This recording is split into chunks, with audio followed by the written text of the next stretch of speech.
Flynn, wave and say hi and state your name.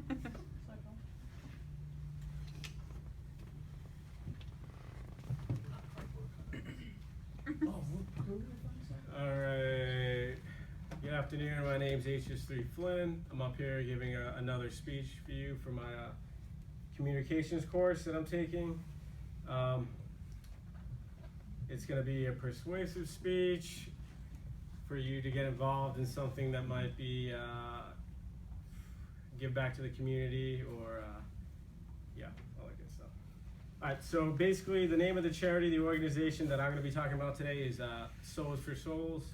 That's SOLES, 4, number 4, SULS, SOULS.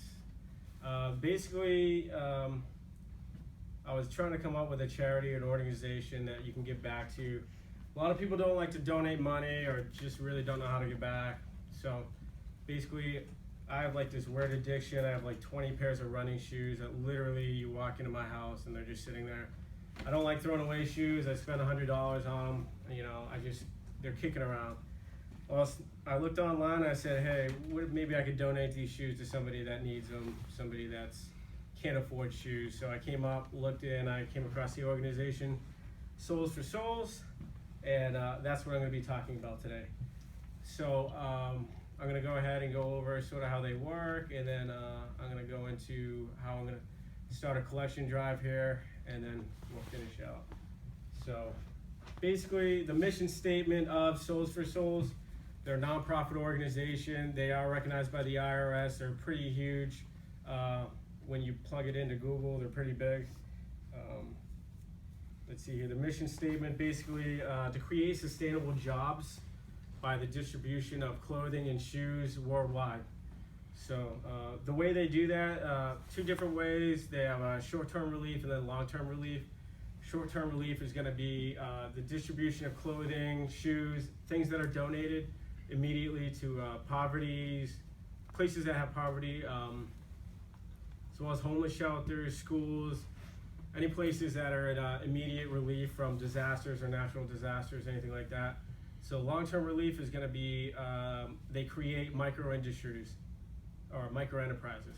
Micro-enterprises is basically third world countries that don't have businesses, or they have people that want to create businesses or start something out, but they're so far in poverty they can't.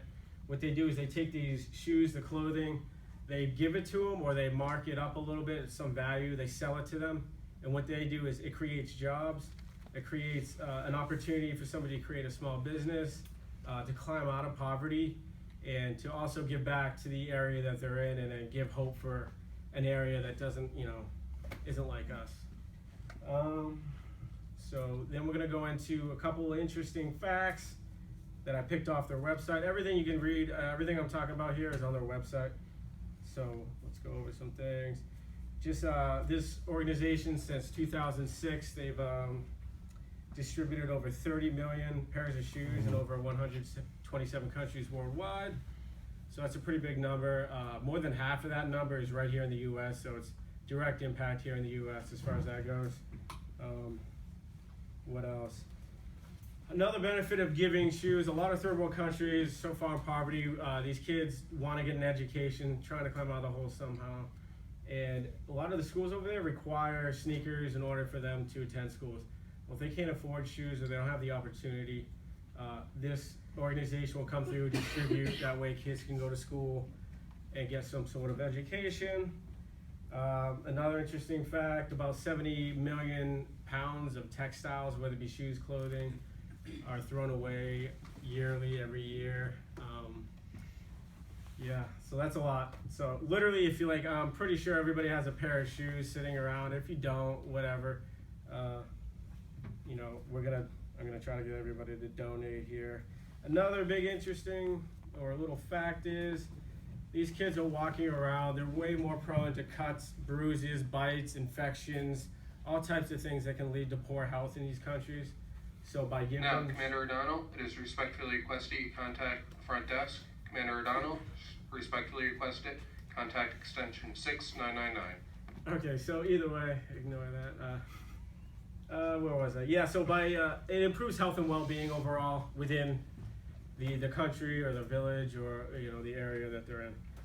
So now I'm gonna go into sort of how I'm gonna run this. I want to do a drive. My goal is to get 1 pair of shoes per person in the building. You don't have to. Don't feel obligated. I'm gonna be donating 10 pairs myself, literally. So yeah, I'm gonna put a box downstairs in the crew break room. You can literally just throw them in there. Think of it as a good way to clean out your closet or get rid of some old shoes, and at the same time you're donating and you can feel good about yourself. Throw it on your marks and all that good stuff. So in conclusion, Souls for Souls, great organization that gives back to communities here in the U.S., worldwide, and helps people get out of poverty, micro enterprises, and then I'm always gonna, because I'm taking this college course because of physical therapy for my degree, I'm always gonna reach back and pull something from physical therapy. Also, besides the cuts and bruises and all that health stuff, I think everybody knows if we were to walk around here all day and like barefoot, you're gonna come in with, some plantar fasciitis, some type of biomechanic issue. So just think of it that way as well. You're helping somebody create less musculoskeletal problems and stuff like that. So that's sort of the way I'm looking at it. Like I said, I'll be donating. If anybody has any questions, comments, concerns, just get with me after. And I appreciate your time today. Thank you.